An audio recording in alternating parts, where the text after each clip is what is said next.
Today we will discuss ध्वनि theory. ध्वनि theory Anandavardhana के द्वारा इंट्रोड्यूस की गई है। आनंदवर्धन का ध्वन्यालोक का एक इम्पोर्टेंट टेक्स्ट है जिसने इंडियन लिटरेचर में लिटरेरी क्रिटिसिज्म की धारा को बदल दिया। फर्स्ट कंसेप्ट ऑफ ध्वनि।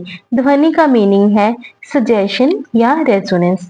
आनंदवर्धन के अकॉर्डिंग पोएट्री का एसेंस सिर्फ लिटरल मीनिंग में नहीं बल्कि उसके अंडरलाइंग या सजेस्टेड मीनिंग में होता है। यह सजेस्टेड मीनिंग जिसे हम व्यंग्य कहते हैं पोएट्री की रियल ब्यूटी को दिखाता है। Second, 3 levels of meaning. अविधा, लक्षणा, व्यंजना। अविधा यह शब्द या वाक्य का लिटरल या प्राइमरी मीनिंग है। लक्षणा यह एक सेकेंडरी इंप्लाइड मीनिंग है। व्यंजना यह सजेस्टेड मीनिंग है जो प्राइमरी और सेकेंडरी मीनिंग्स दोनों से परे होता है। यह पोएट्री की इमोशनल और एस्थेटिक अपील का कोर है।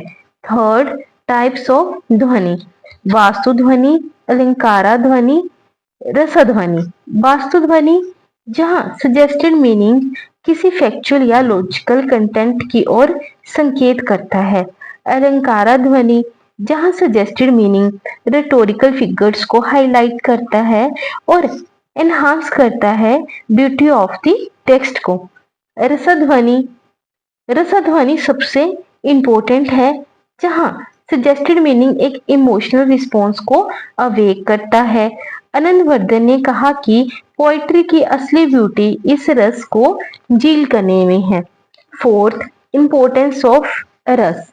आनंदवर्धन की ध्वनि थ्योरी में रस का बहुत इंपॉर्टेंस है। उन्होंने यह माना है कि पोएट्री का मेन पर्पस इमोशंस को अवेक करना है। जब हम पोएट्री पढ़ते हैं तो जो फीलिंग्स हमें अनुभव होती हैं वही उसकी वैल्यू को निर्धारित करती है। Fifth, influence on literary critics. Anandavardhana की ध्वनि थ्योरी के बाद के संस्कृत लिटरेरी थ्योरिस्ट्स को प्रभावित किया, खासकर अभिनव गुप्ता को।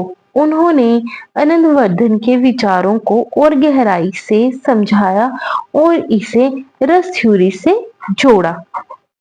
Six, revolutionary nature.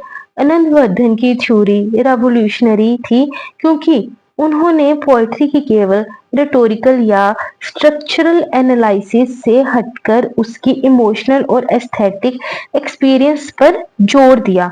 उन्होंने यह बताया कि एक पोएट्री की ग्रेटनेस उसके वर्ड्स से ज्यादा उसके द्वारा दिए गए डीप मीनिंग में होती है।